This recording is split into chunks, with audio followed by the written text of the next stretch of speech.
Ok, non faccio i titoli, non capisco un Kaiser.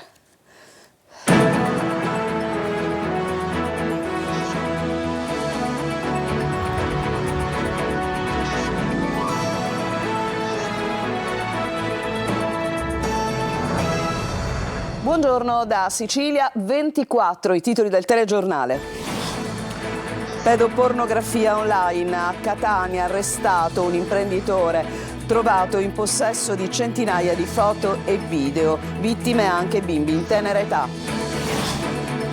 Allagamenti, mareggiate e forte vento, disagi per il maltempo nel Palermitano, danni a Lipari e Filicudi, piogge persistenti fino a domani. Catania fa i conti con la crisi idrica, la Sidra comunica turnazioni e sospensioni nelle aree centro-orientali della città, sui social le lamentele dei cittadini. Duro colpo per l'aeroporto di Comiso, Aeroitalia taglia alcune tratte nazionali. Per Feder Consumatori la Sicilia è sempre più scollegata dal resto d'Italia.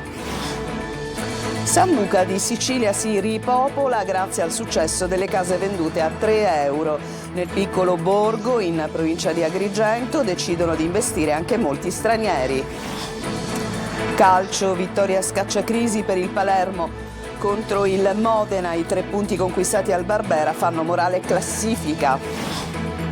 Serie C, brutta sconfitta del Catania in casa contro la Juve Next Gen. A fine gara contestazioni contro società, tecnico e giocatori. Il Trapani perde 3-0 al Provinciale, con il Crotone va in silenzio stampa.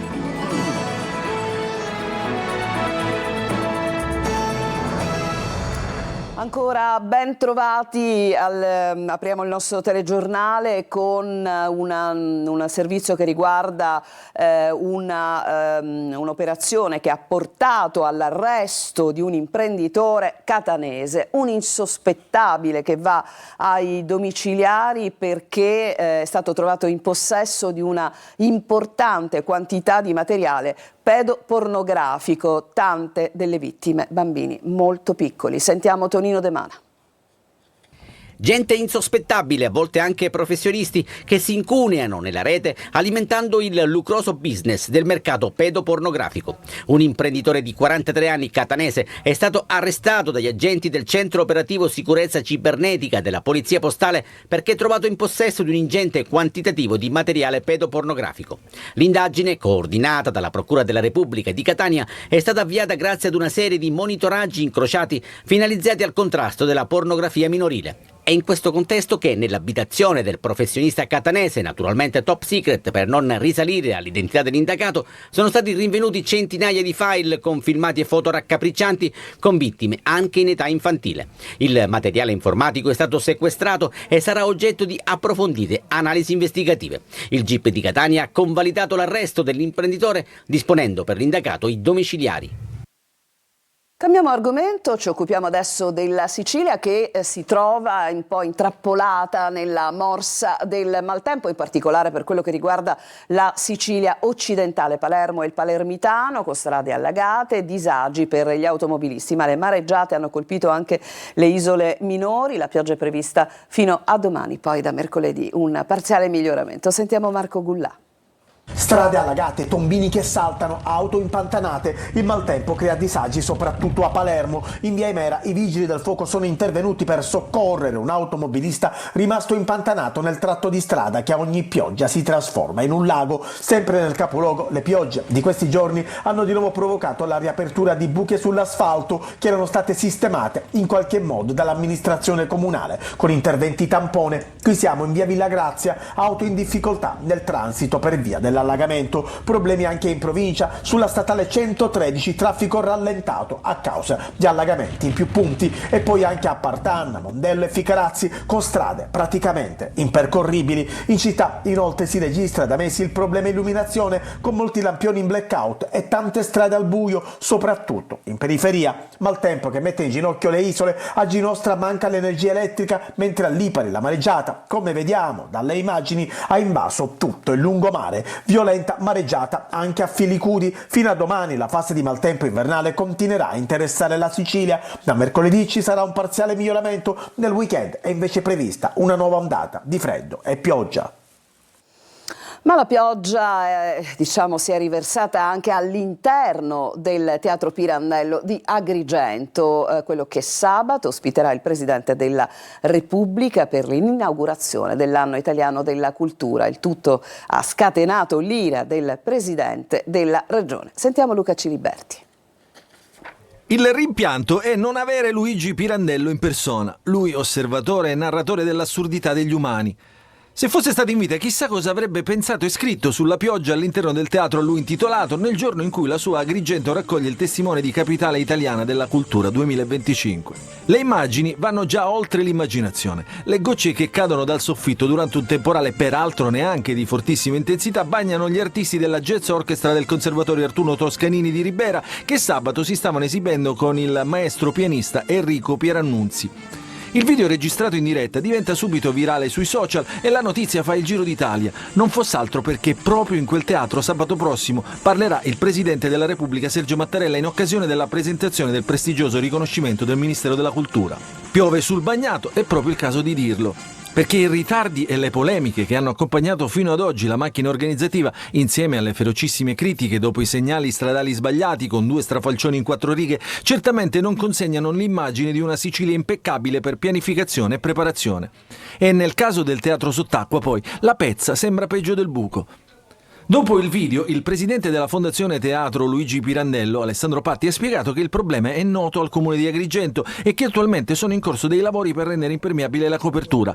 I risultati ovviamente non si sono visti. Parole, quelle della Fondazione, che hanno scatenato la reazione stizzita del presidente della regione Renato Schifani per carattere sempre riflessivo e misurato nelle sue uscite pubbliche. La giornata di sabato deve essere celebrata senza intoppi, soprattutto per rispetto nei confronti del Capo dello Stato. Una frase che ha il sapore di un altro quasi commissariamento, dopo le pesantissime frasi dei giorni scorsi pronunciate da Pietrangelo Buttafuoco, che aveva chiesto a Roma di impugnare tutto per non perdere l'occasione delle occasioni per rilanciare la cultura in Sicilia. E adesso a Catania la città fa i conti con alcuni problemi legati alla Sidra, che ha comunicato proprio delle turnazioni per quanto riguarda la sospensione dell'acqua nelle case appunto dei catanesi, colpita particolarmente l'area centro-orientale della città. I cittadini però si lamentano e lo fanno sui social. Sentiamo Desiree Ferlito. Arriva anche a Catania l'emergenza idrica, che fino ad ora era rimasta fuori dalla grave carenza che coinvolge ormai moltissimi comuni della Sicilia, che da tempo fanno i conti con l'incubo della turnazione. Sidra, l'azienda che gestisce il servizio idrico, ha comunicato che la persistente scarsità di risorse sta causando gravi disagi, soprattutto nelle aree centro-orientali della città, e che per far fronte a questa situazione sono state introdotte turnazioni e sospensioni dell'erogazione dell'acqua. Sul sito Sidra si legge che dal 10 gennaio l'erogazione dell'acqua segue un sistema di turnazioni con sospensioni programmate dalle 21:30 alle 6:30 del giorno successivo. Non è segnalata nessuna emergenza, ha dichiarato il capo della Protezione Civile Salvo Cocina, raggiunto telefonicamente. Intanto sui gruppi Facebook della città monta la rabbia dei cittadini. Non è vero quello che ha comunicato Sidra, il servizio non viene sospeso nelle ore notturne. Nella zona Corso Sicilia l'acqua arriva di notte, alle 10 del mattino la tolgono per tutto il giorno, da giovedì che andiamo avanti così. E poi ancora, domenica e festivi, rubinetti asciutti, ma il numero verde risponde che non c'è alcun disservizio. Anche l'area centro-occidentale della città è interessata da disagi, sebbene con minor frequenza. Come comunicato da Sidra, le interruzioni saranno occasionali, da 1 a 2 volte a settimana. Da Palazzo degli Elefanti per ora nessuna comunicazione. Intanto Sidra consiglia un uso razionale e parsimonioso dell'acqua per evitare l'aggravarsi della situazione. Resta alta la tensione intorno al sistema sanitario siciliano, che non funziona, con disservizi e polemiche, mentre si attende nel pomeriggio l'incontro fra il presidente della regione e il manager di Villa Sofia all'ospedale palermitano, Roberto Colletti. L'opposizione attacca il governo e chiede di rimuovere l'assessore e non i manager ospedalieri. Maglio Viola. È il giorno della verità per gli ospedali riuniti Villa Sofia Cervello. Oggi pomeriggio è atteso a Palazzo d'Orléans il manager dell'azienda Roberto Colletti, convocato dal presidente della regione Renato Schifani per discutere delle criticità dell'ospedale Villa Sofia, dove nelle ultime settimane sono stati denunciati disservizi e persino 2 morti sospette sulle quali indaga la magistratura. Un colloquio che nell'immaginario collettivo potrebbe concludersi con provvedimenti da parte della regione. La scorsa settimana infatti Schifani aveva incontrato il direttore sanitario e quello amministrativo. All'indomani di quel breve incontro arrivarono le dimissioni proprio del direttore sanitario Aroldo Gabriele Rizzo, poi difeso dalla lettera di 70 direttori di unità operative dell'azienda ospedaliera. Provvidenzialmente, qualche ora dopo la difesa dei primari, una fuga di notizie rendeva pubblici stralci di una riservata al presidente della regione del dirigente generale della pianificazione strategica in sanità Salvatore Iacolino, nella quale si parla della situazione di Villa Sofia indicando responsabilità non dei medici ma concorrenti responsabilità gestionali che portano all'insufficienza del personale assegnato al Trauma Center e all'insufficienza anche degli spazi dedicati all'area di emergenza. Una fuga di notizie rispetto alla quale Iacolino poi precisa di aver riferito quel che aveva appreso e riscontrato solo in parte e di aver disposto ispezioni che seguiranno. Ma oggi intanto Schifani vede Colletti e cosa emergerà da quell'incontro probabilmente lo capiremo soltanto nei prossimi giorni. Adesso un invito per voi telespettatori: lunghe attese per prenotare una visita medica, carenza di medici, ritardi nei ricoveri, ma anche novità positive nei reparti. Ditelo al vostro TG. Scrivete un WhatsApp, un messaggio di testo al nostro 342 74 55005. Abbiamo già ricevuto tanti dei vostri messaggi che segnalano delle criticità. Presto i nostri primi servizi sulle vostre segnalazioni. E adesso all'aeroporto di Comiso la Sicilia è sempre più scollegata dal resto d'Italia. È un duro colpo per l'aeroporto di Comiso, appunto, perché Aero Italia ha deciso di sospendere alcuni voli. Da scalo militare divenne perfino base nato negli anni '80, d'aeroporto civile sempre al centro di promesse di rilancio. Le compagnie però non sembrano credere alle sue potenzialità. Adelaide Barbagallo. Non c'è pace per l'aeroporto di Comiso e dei suoi passeggeri. Lo scalo, sempre al centro di promesse di possibili rilanci economici, considerato complementare a quello di Catania. Nell'estate di 2 anni fa, per l'incendio che si sviluppò nello scalo Etneo venne in soccorso di turisti e vacanzieri, subisce un duro colpo. Aero Italia ha annunciato che ha deciso di tagliare i voli, lasciando solo quelli con destinazione Roma, Milano, Bergamo e Parma, e contemporaneamente ha deciso anche di sospendere i voli da Trapani Birgi a Cuneo. Spariscono quindi i collegamenti Aero Italia dalla Sicilia a Cuneo, Firenze, Bologna e Perugia, città importanti dal punto di vista turistico ma anche per tanti studenti. Una decisione inaspettata. L'annuncio arriva prima ancora di conoscere l'esito del bando da 9 milioni di euro promosso dalla regione siciliana per potenziare le rotte e la connettività del territorio. Una beffa per chi sperava in un rilancio economico grazie allo scalo di Comiso. Travagliata la storia di questo aeroporto, per decenni base militare, negli anni '80 divenne, suscitando grandissime polemiche e manifestazioni, base NATO, ospita pure delle testate nucleari.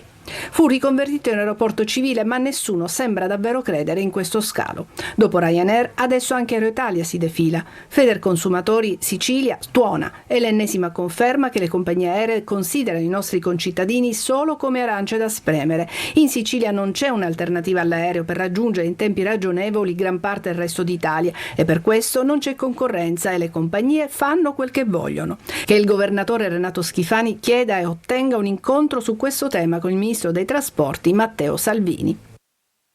Adesso ci fermiamo, c'è una pausa, torniamo tra poco, andremo a Messina dove oggi è arrivato una star dell'architettura che ha parlato del ponte sullo stretto. A tra poco.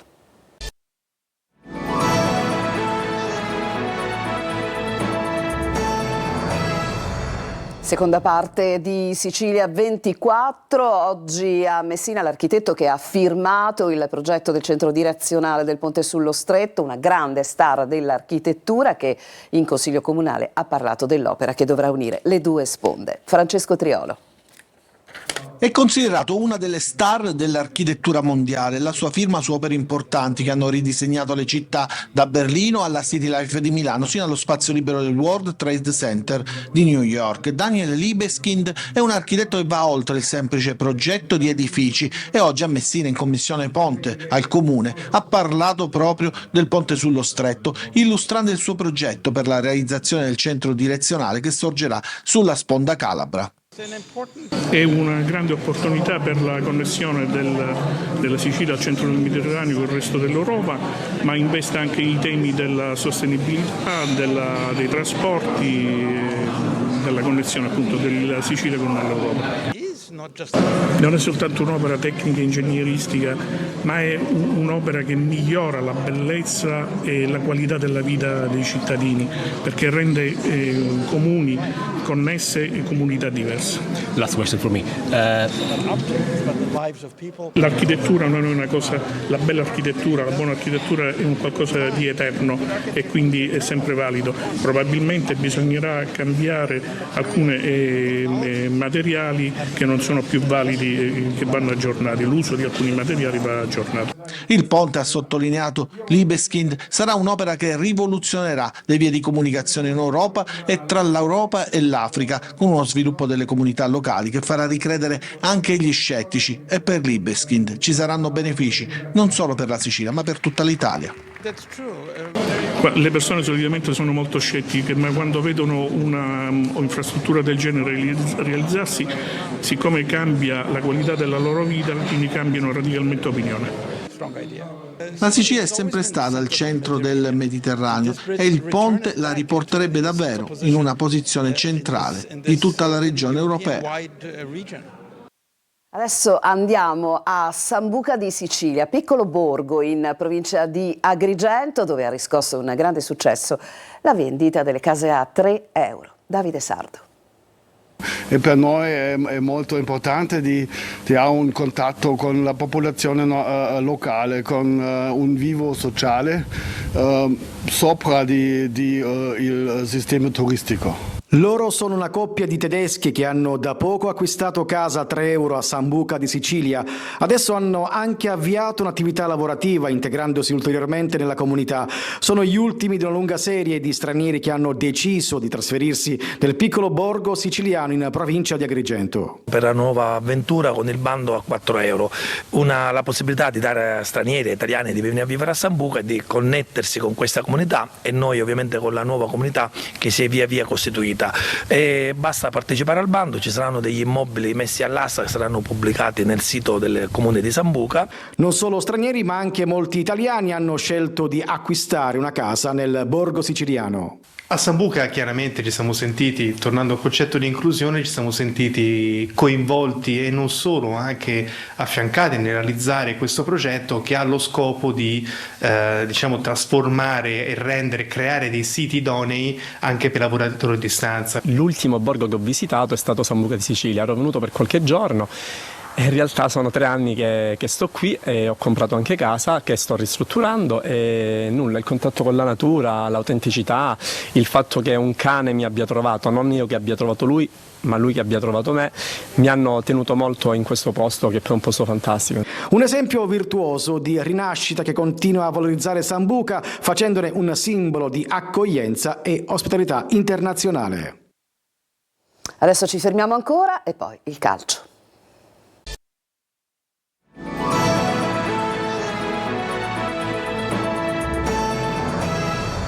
Siamo al calcio, vittoria scacciacrisi per il Palermo, 2-0 al Modena, con i rosanero che conquistano 3 punti che sono importantissimi per la classifica naturalmente, ma anche per il morale. Marco Gullà.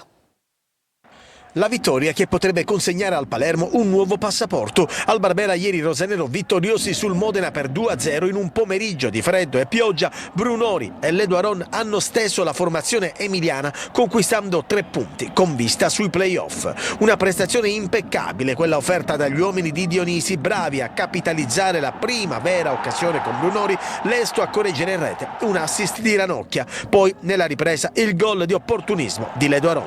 Il Palermo cambia marcia traccia anche nella gestione del risultato, pace fatta con i tifosi. Il Palermo è di tutti, nel senso io l'alleno e cerco di dare il massimo di me stesso, ma come fanno i ragazzi, poi quando le cose vengono bene siamo tutti più contenti ed è più facile, quindi oggi aver vinto è un bel segnale, perché comunque questi 15 giorni non sono stati semplici. Matteo Brunori trova gol e serenità. Finalmente ho parlato con un direttore sportivo vero. Stoccata a De Santis dopo il match e plauso a Carlo Osti. Noi nei momenti di difficoltà siamo stati sempre uniti, ci sono stati in questi mesi e i miei compagni sono stati unici, perché comunque nelle difficoltà il gruppo non si è mai sfaldato, e quindi sono veramente orgoglioso di tutti i miei compagni. Rosanero domenica di nuovo al Barbera, arriva la Juve Stabia. Adesso alla Serie C, con il Catania sconfitto ieri dalla Juventus Next Gen, contestato a fine gara, ma sentiamo tutto nel servizio di Marco Carli. Sconcertante un po' tutto e anche dirompente, nel senso che la frattura fra l'ambiente, la squadra e la società è evidenziata dal silenzio durante la gara e dalla contestazione alla fine testimonia il momento prolungato di difficoltà. Una mancanza di continuità che va avanti in casa Catania dall'estate scorsa, a volte mascherata come nel buon avvio di stagione, a volte dirompente appunto, come in occasione della partita con la Juve Next Gen. Il primo gol dei bianconeri è, e non è la prima volta che succede, il sunto della stagione. Errori, questa volta dell'intera linea difensiva, che vengono sistematicamente puniti. Toscano, che a Benevento aveva parlato dei cambi non all'altezza, al Massimino definisce in questo modo la sua squadra. In questo momento siamo una squadra fragile. Dal punto di vista caratteriale, dal punto di vista strutturale, puoi reggere una partita, 2 partite, poi i limiti vengono fuori. Mercato, ritiro, tutte possibilità per salvare il salvabile, ma serve programmare. Certo è che tanti giocatori appaiono spaventati, basta guardare il secondo tempo. In svantaggio il Catania propone la peggior veste, una fiammata con la traversa di Inglese, qualche errore sotto porta e poi il solito gol preso quasi con rassegnazione. La rete di Lunetta arriva al fischio finale e fra i fischi del pubblico. Dobbiamo intervenire prima possibile, cambiare strategia e mettere dentro dei giocatori con fame, che arano il campo, che sposano in pieno Catania e questa sfida impegnativa e difficile che abbiamo sposato all'inizio dell'anno. Questo secondo me è il momento. Alle altre squadre di Serie C un momento delicato per diversi motivi. Il Trapani, sconfitto in casa dal Crotone per 3-0, va in silenzio stampa. Il Messina attende invece di capire le mosse della nuova proprietà. Francesco Triolo.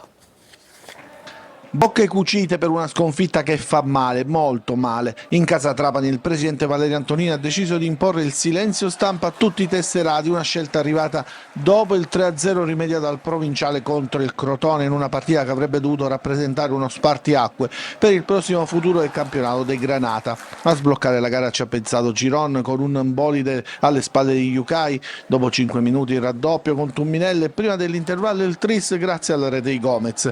Nella ripresa il Trapani non è riuscito mai a rendersi pericoloso, anzi ad andare vicino alla rete. Sono stati ancora i calabresi con Tumminello, Carnielutti e Gallo. La sconfitta ha riportato a terra chi sognava in grande e adesso c'è da ricostruire morale e compattezza, anche perché i fischi finali sono il chiaro campanello d'allarme. Di ricostruire ha bisogno anche il Messina, che dopo la vittoria fondamentale in trasferta contro il Taranto adesso guarda le mosse societarie per capire che futuro l'attende. Il tecnico Modica a fine gara è stato chiaro anche su questo punto. Occorre che la nuova proprietà, la AAD Invest, dimostri solidità e capacità di intervenire sul mercato. Sono almeno 6 i giocatori che hanno chiesto di andare via. Dopo i saluti del DS Roma, in giornata dovrebbe arrivare in città il procuratore Tateo, a cui la vecchia proprietà si è appoggiata in passato per rinforzare la squadra. Non è escluso che possa essere instaurata una nuova collaborazione con la gente. E di tutti questi argomenti legati naturalmente alle siciliane nel calcio, in Serie B come in Serie C, si parlerà oggi nell'approfondimento legato ad Anteprima Corner. Angelo Gagliano in studio naturalmente darà alcune indicazioni su quelli che sono ovviamente i temi principali che riguardano le squadre siciliane impegnate nei diversi campionati, e poi questa sera l'appuntamento come sempre è con Corner, tutto incentrato sul Catania. Dunque vi lascio proprio al collega Angelo Gagliano e vi ricordo che Sicilia 24 tornerà alle 19. A tutti un buon pomeriggio.